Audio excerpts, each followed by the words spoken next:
It is on. Okay.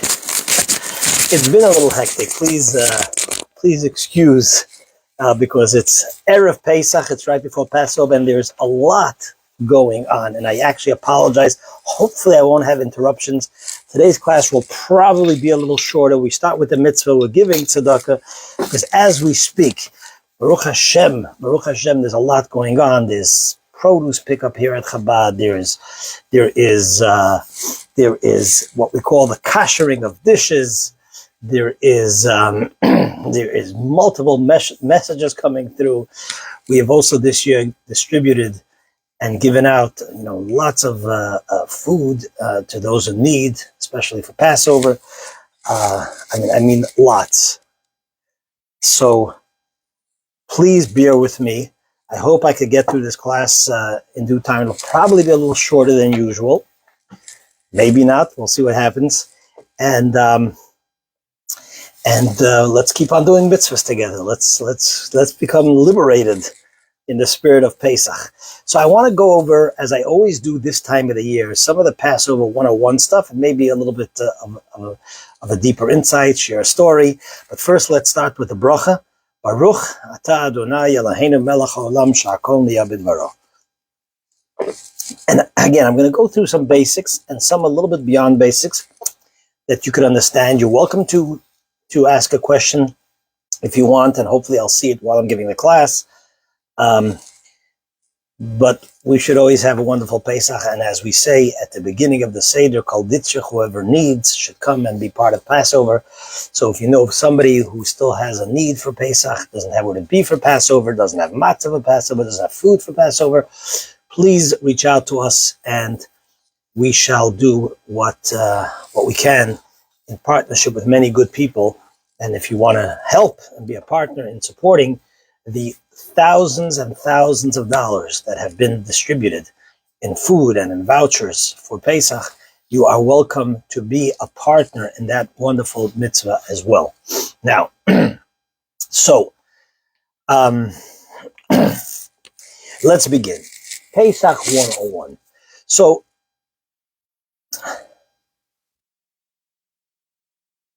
and at the end, I want to sort of share a nice, cute little story with a message amongst various messages. So,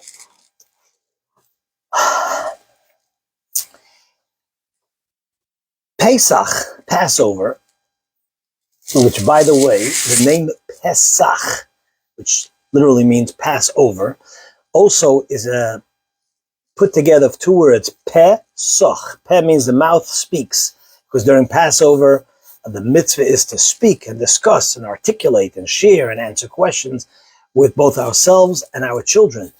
So that's part of what the word of Pesach means, so sort of homiletically, al derech hadrush.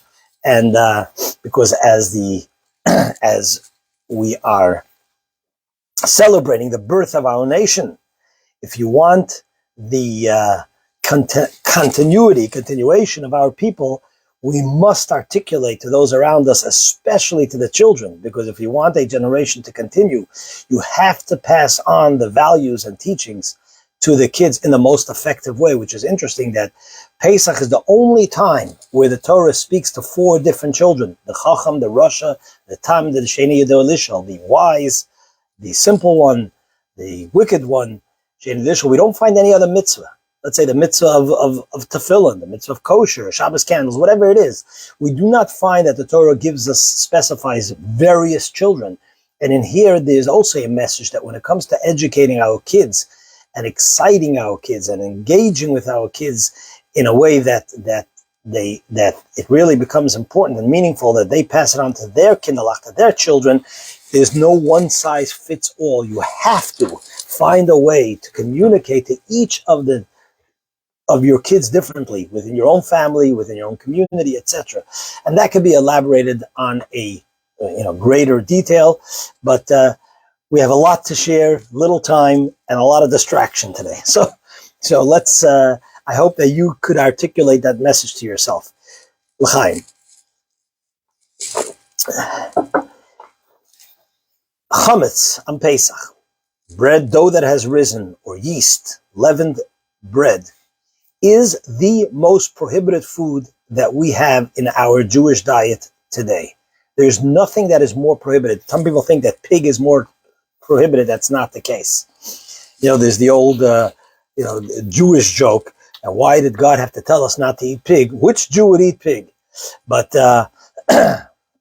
on a more serious halachic biblical level, is the most prohibited food today is chametz, is leavened bread. How so? There's three elements to the prohibition. You're not allowed to eat, you're not allowed to derive any benefit, and you're not allowed to have it in your possession. You can have pig in your possession, you just can't eat pig. You could derive benefit from pig. So for example, you can feed non-kosher food to your animal, even though you're getting benefit, because when your pet goes ahead and eats pig or meat and milk that was cooked together, whatever it is, there's no prohibition for that. You just can't eat it yourself.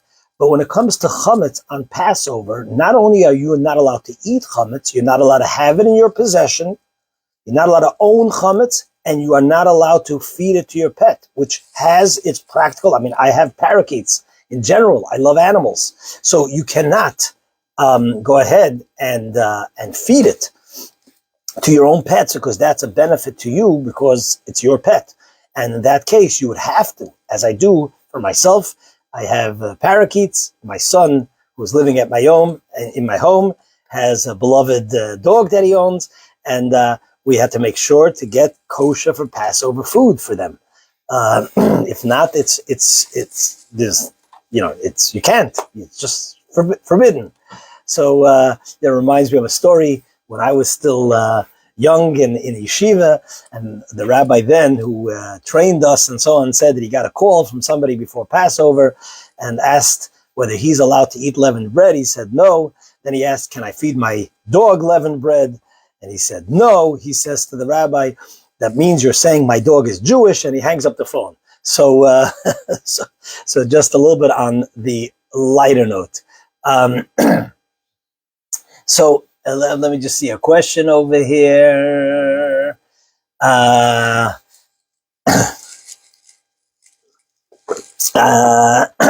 We shall maybe address that question. Okay, so chametz is the most prohibited food. Someone asked me, do you lose your share in the world to come on chametz? And that's not true for pig. I don't think there's any difference in that with regards to chametz or pig. They are both forbidden, and they both need sort of a spiritual cleansing after 120, like any sin. I am not aware anywhere else that differentiation is made. So that answers that question. The question was, I'm just going to restate the question. Is it true that you lose your share? You might see it in the comments as well. Is it true? This is from Linda. Is it true that you lose your share in the world to come if you eat or have or own chametz as opposed to eating pork? Again, that's where I'm answering. I don't think that there's any difference with regards to that, only in the sense, let me correct myself. Linda has a point, because chametz, it actually says v'nichrisa nefesh, that if in the Torah it says that your soul is cut off if you eat chametz, which is a very severe punishment, which definitely does affect your world to come, and that's in the Torah. Whereas with pig, it does not have the punishment of chorus, of excision, if that's the correct translation, where your soul is cut off. So Linda's actually correct, but that's if you do so advertently and deliberately, as opposed if you do so inadvertently. So yeah, Linda, you got a point. Any other questions, please text, and let's do that. It's Passover. If I could answer, I'll try to answer. So chametz is the most severe of the prohibitions that we have today for those 7 or 8 days of Passover. On the other hand, matzah, kosher for Passover matzah, is the only food that we eat today. Not in the days of when the Holy Temple stood in Jerusalem. Matzah is the only food that it is a biblical mitzvah to eat this particular food. not gefilte fish, and not latkes, and not cheese on Shavuos, and not even maror that we are rabbinically obligated to eat, or not whatever other cultural food you could think of. The only food that today, that in an entire diet of the year, there's a mitzvah to eat on certain days of the year. It's a mitzvah to eat on the holidays, to have a festive meal. But specifically, what's on the menu is not prescribed in the Torah. Today, when we don't have a temple, there's a mitzvah to have general foods, but specifically matzah. This is what you got to eat. That's only Passover. So it's interesting that we have these two total contrasts. The most prohibited food that we have on Pesach is chametz. The most positive mitzvah food that we have is also on Pesach. And as a result of that, throughout history, we have been extremely careful in both to go ahead and make sure that there's not even a shred of chametz, a trace of chametz in our possession, in our environment, and so on. And on the other hand, we've gone the extra mile and beyond to make sure that we have proper kosher matzah on Passover. As a result of the prohibition for chametz, it's not just direct leavened bread, but anything that has chametz, leavened bread mixed into it. And you'd be surprised how many ingredients we have today that might have some chametz mixed into it. So it's not only direct bread, but even if it has any type of sort of trace, there are some complicated laws of when it becomes nullified, when not. This is not the time and place to go into that. So therefore, for example, even the dishes, since they absorb, you use your dishes for chametz, you might cook pasta, you might cook other stuff that has chametz ingredients, gets absorbed in the dishes. So the dishes that we use year round cannot be used for Passover. In fact, either you have to get rid of it for Passover, or today what we do is we lock it up in our closet, we seal it, and we sell it to a non-Jew. We have someone here at Chabad, a very, very fine gentleman that we work with, that he buys all the chametz that you sell via Chabad. So, and then it gets brought back after Passover. So therefore, just to give you an example of what we do and how we make sure to, as Linda says, every teriyaki sauce has wheat in it. There's many things that have wheat or other type of ingredients where we have to be careful not to make sure on Pesach. I will even say, some of you might know this, there's something called kitniyos, which is lagoons throughout there, especially in the Ashkenazic world. Ashkenazim are very careful not to have any lagoons or any flour made from lagoons, which is not biblically forbidden, just because of its similarity to wheat and so on. It's become the tradition and accepted in Ashkenazic communities for many, many years that we don't have anything of that sort as well. And therefore, we don't eat what's called kitniyos, anything that has kitniyos in it. So, for example, the kosher for Passover Coca-Cola is run of, and it has the better taste of the original Coke, which was made from sugar, because the substitute sugar, whatever the name of the ingredients, is made from legumes. And and as a result, the kosher for Passover Coke special run, the ones that have, like, I think usually a yellow cap and it says kosher for Passover, is made with real sugar, which means it tastes better. So some people stock up on that Coca-Cola for even after Passover. So this is the back and forth over here. I will also add that matzah. Why is it biblically that matzah is such a mitzvah for these 7-8 days? So we all know, this has been shared many, many times, that matzah versus chametz. Chametz is dough that has risen, and that, as the ethical teachings of many of the sages tell us, that represents arrogance, that represents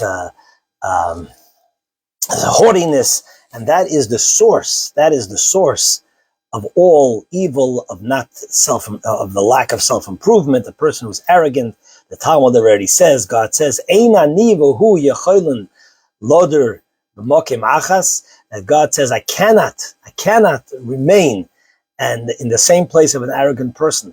An arrogant person, says the Talmud, dochek ragle hashchina, pushes away the feet of the divine presence. There's a famous insight, and again I've shared this in the past, that the word chometz, which means leavened bread, and the word matzah, two of the three letters are the same. Is a mem and a tzaddik. The difference between chometz and matzah is chometz is with a chet, and matzah has a hey. And for those who remember your Hebrew letters, they're very similar as well. Chet and hey are very similar. Chometz, which is a chet, only has an opening on the bottom. A hey, which is similar to a chet, also has an opening sort of to the side, which represents that you can self-improve. There's an opening. Whereas chometz, a person who has self-inflated, unhealthy ego, the only place to go is downwards. There is no room for self-improvement because of your, again, unhealthy, inflated ego. You're never going to improve because your ego tells you there's no need for improvement. So this is some of your, just summing up, bikitzur gadol, in great brevity, very, very concentrated, some of the known, usual concepts related to, as we're getting ready for Passover. I want to also talk about some very important things for the Seder, especially now here in the United States, when daylight savings time has been moved up to an earlier time. So now every year, used to be that many years the Pesach would start earlier. Now it starts later. And as a result, you cannot start the Seder by the law of Shulchan Aruch. You cannot start the Seder until after dark. After dark is probably around 8:20. I'm just taking a guess, maybe a few minutes earlier. But what does that mean? What are the practical ramifications? Now, people who have kinderlach and they want to go to sleep and they want to this, so they start the Seder, let's say at 5 o'clock in the evening, because they want to have supper and whatever it is. I don't know how I could sort of drive home this point. Pesach is about getting out of the box. Mitzrayim in Hebrew means limitation, the box. The celebrating Passover is about getting out of the box, especially and first and foremost in a Jewish and holy way. So get out of the box. Yes, we want to have the Seder early so that I can go to sleep, but Passover happens once a year. You could make the real argument that it is the most important holiday because that's when we became a people. So having the Passover Seder at 5 o'clock is not a Seder. It's just a family get-together. It's not a Seder. I mean, I give an example. It's like giving a placebo. It makes you feel good, but it just is not it. Imagine sending an email and leaving, instead of putting a dot, you're putting a flower because I don't like the way a dot looks. It's just not going to get to the proper address. So there's other things. Let's say you take your family to your sibling's wedding. Their bedtime will be interrupted for that. This is a time of the year. We all grew up. I was kids. I had a bedtime. I was a baby. So babies, if they go to sleep, they go slough and finished. End of story. But for people who are 13 or older,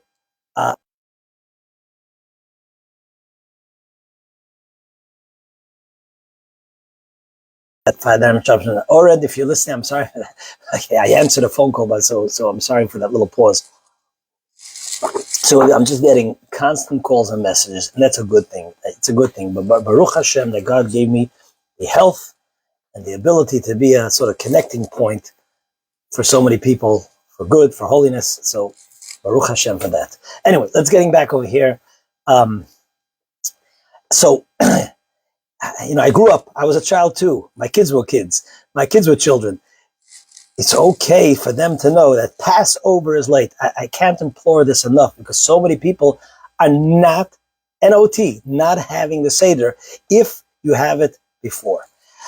But I'm going to go to the second. I wanted to underscore this point, but I'm going to go a point further. If, for whatever reason, you don't, I'm not breaking through, and you still have a early Seder, I'm going to say to you like this. at least the biblical mitzvah of matzah. There are two biblical mitzvahs that you perform on the Seder night. If you know the answer, give me a thumbs up. There are two biblical mitzvahs that you perform on the Seder night. Many of the other things are either rabbinic, which is important, and their customs, which is important. But the two biblical mitzvahs is not eating brisket, although maybe you could say because to have meat and have a festive meal on the night of Passover is important. But specifically brisket doesn't say in the 5 books of Moses. If you find in the 5 books of Moses, please let me know. But there are two biblical mitzvahs of the night. One is to say the story of the Exodus. 2, to eat matzah, biblical mitzvah. And balayla hazeh, on this night, is what says in the Torah. And if for whatever reason I haven't broken through, and if for whatever reason it's an emergency or whatever it is, I also don't want to be judgmental over here. Then at the very least, sorry for that ringing. Let me put on do not disturb. At the very least, make sure to have at least a kazayit of matzah, which is in the round shemura matzahs is probably a little bit more than a third of a matzah, maybe a half a matzah, probably somewhere between there, depending on how thick the matzah is. So make sure that at least the eating of the matzah, preferably even for your kids. So if, again, I want to make it clear, if for whatever reason you started the Seder early, make sure that at least a kazayit of the matzah, which is a little bit more than a third of the matzah, and some of the telling of the story of the Haggadah you read after dark. Otherwise, you have not had a Seder. You might have had a family gathering, you might have had delicious brisket, but not a Seder.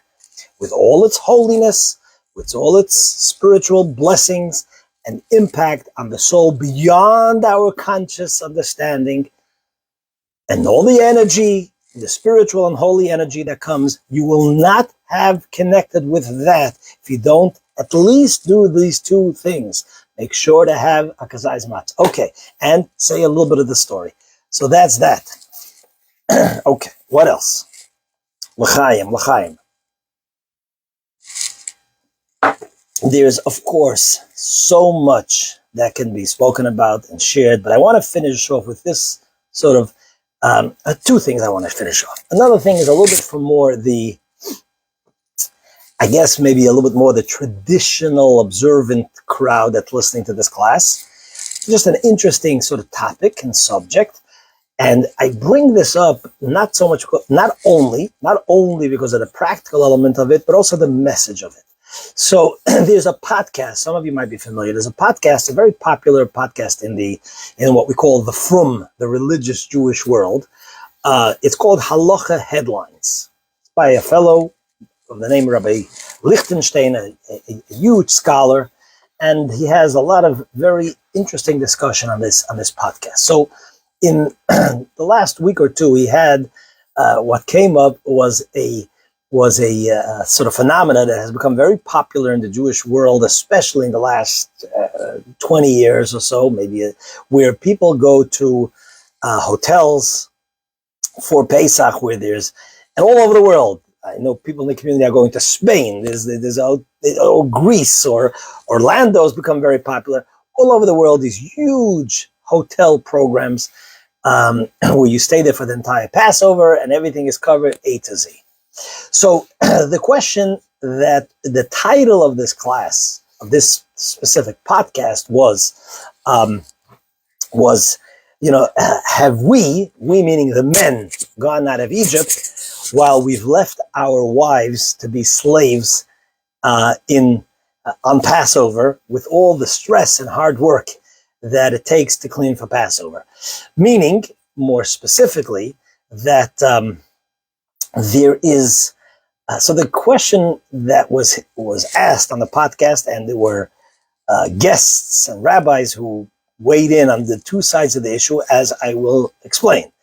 The one side of the issue is, it comes Passover, and all the cleaning and getting rid of the chametz and all the food preparation and so on, and the guests that usually come, the family that comes, the mother of the house is usually exhausted by the time Passover night comes around. I'm sure many of you listeners, like myself, remember your mom at the Seder table with her head on the table, and totally exhausted, out cold, and then waking up. I had matzah, stuffing in a little matzah because of the commitment to, of course, what Pesach is all about. So you have many of those. Sorry, over here. Hold on a second. Let me. Many of those who are who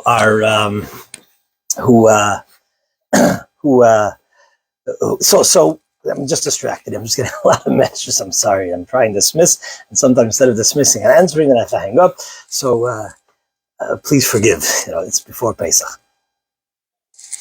If you forgive me, give me a thumbs up. If you don't forgive me, give me a thumbs down. Okay? We'll let you do that. Now, so here, one side and one argument was, it's just not fair. And here's a solution. So as a result of the fact that there are all these hotels, why do the mothers of the home have to be, as we call in Yiddish, saying Yiddish, so oizgemutzet? You know what that word is? Give us another thumbs up. Why do they have to be so oizgemutzet, so drained, so exhausted by that hotel? For those who could afford, of course. On the other hand, there was another rabbi that was interviewed, and usually it's rabbis expressing their opinions, but this rabbi got particularly emotional, and he said, excuse me, I beg of you, do not go to the hotels. Passover, it says in the Torah, Sela Beit Avot, take the Paschal lamb and enjoy it with the family. Meaning the Torah is stressing that you have to enjoy and celebrate with the family. There are customs, there are traditions.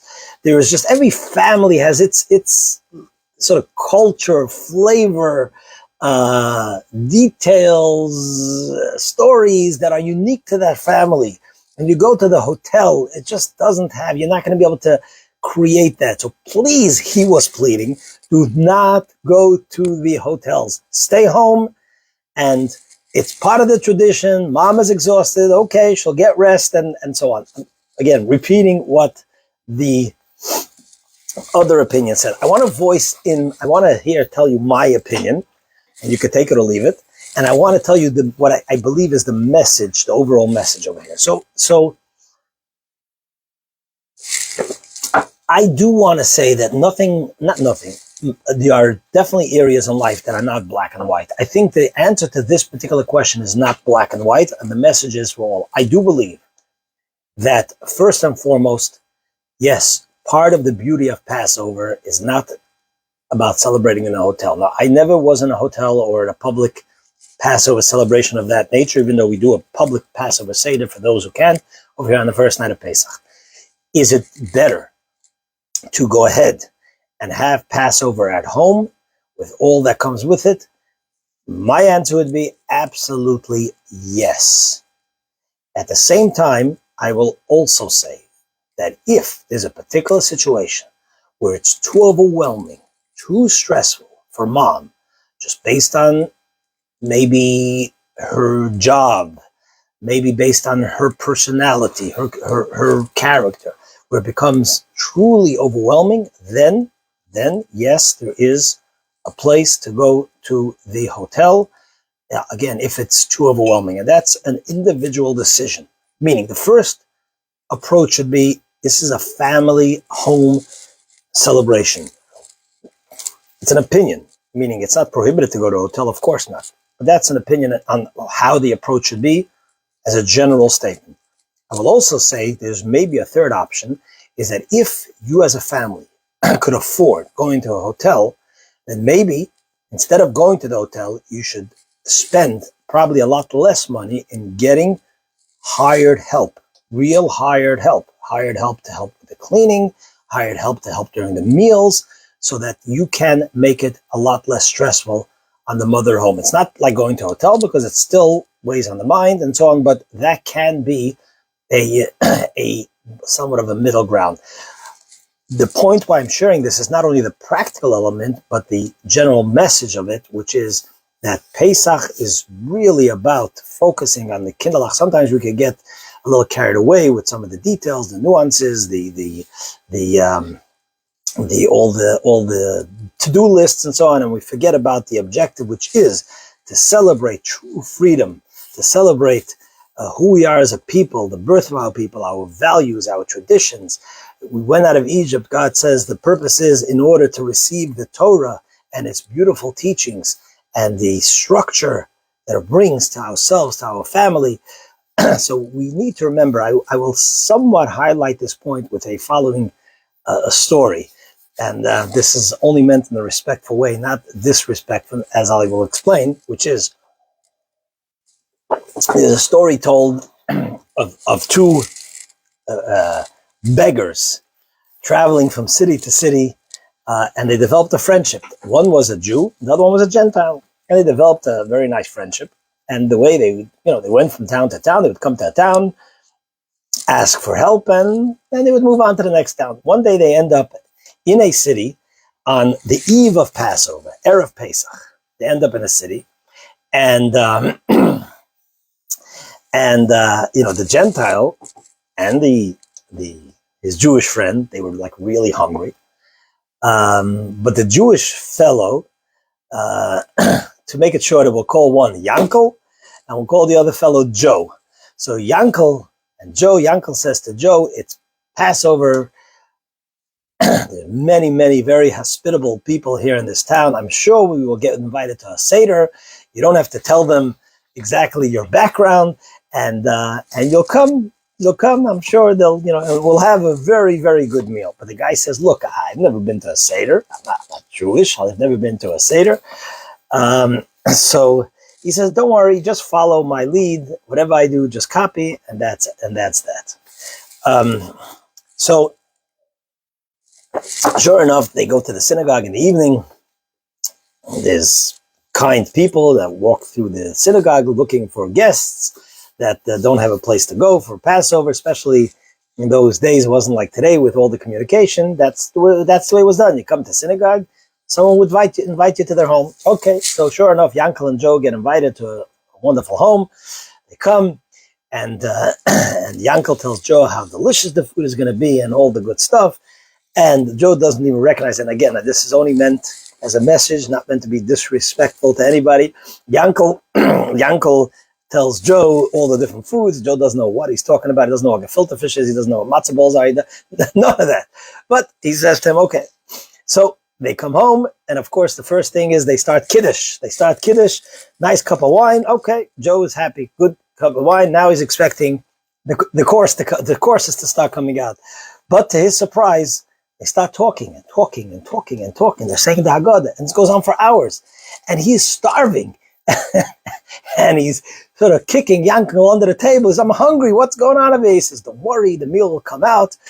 And finally, they announce, motzi matzah. He says, and this was after the second cup of wine. Second cup of wine. I already had a cup of wine. Okay, second cup of wine. Motzi matzah. Motzi matzah means we wash. Okay, the meal will begin. So he's excited. Finally, the meal will begin. What's the first course? They bring out this cardboard, a little matzah. So Joe takes a bite out of it, and he's like really starting to lose his patience with Yankel. He says, "You brought me here to this house. You told me, and this is what they're serving some dry whatever something." He says, "Just have some patience. Believe me, trust me." And so, what's the next course? The next course is the horseradish. Bring out the horseradish. And so Joe takes one bite of the horseradish. His face starts to turn colors. And at that point, he lost it. He starts shouting publicly at Yankel, "I don't know what I did to you. I don't know why you're doing this to me." He says, this is crazy. I think you're just trying to get even with me. I think you hate me." And he just bursts out of the door. And sure enough, if he would have waited just another moment, all the delicious food would have was being served. And this is used as an analogy, both sort of collectively and individually. Collectively, as a people, we have gone through a lot of tzoros. We've gone through a lot of moror. We've gone through a lot of matzah, where in terms of persecution and sensitivity. But we are assured by our prophets that all this will lead to the most festive meal with the rebuilding of Jerusalem, as we say at the end of the Seder Loshana Haba B'Yerushalayim. On a personal note, there's also a message over here, both Jewishly and humanly, is that life in general, our kids, thank God, have grown up in a time which is one of the best times in history. And the result being that society today often expects the comforts and the plentifulness immediately without going through some of the effort and difficulties and challenges and setbacks that happen in life. There are setbacks, and the setbacks is what makes us what makes us who we are, real human beings. Life doesn't just immediately go to the matzo ball soup and immediately to the brisket. There's a process. There's learning. There's growing. There's difficulties. And then you do, if you put in the effort, you will get, again, both Jewishly and as a human being, you will bear the fruits of the labor and hard work that you put in. So, Pesach is coming. We celebrate true freedom. True, genuine freedom is not doing whatever you want. True, genuine freedom is having the freedom to do that which you were created for, that which actualizing your talents, your gifts, your soul, your neshama, who you are, your true identity. That is, which is why when we went out of Egypt, we went straight to Mount Sinai. True freedom is receiving from God the Torah, the guide for how to actualize our most inner self, our purpose. That's what Passover is about. Let's all connect, both ourselves, reach out to others to give them that experience, our kids, other members of the community, people in need, everybody. If there's anything that we can be of help over here from Chabad side, please reach out to us. Thank you for listening. Share these words of Torah with others. Have a wonderful kosher, freilichen, and zisen Pesach.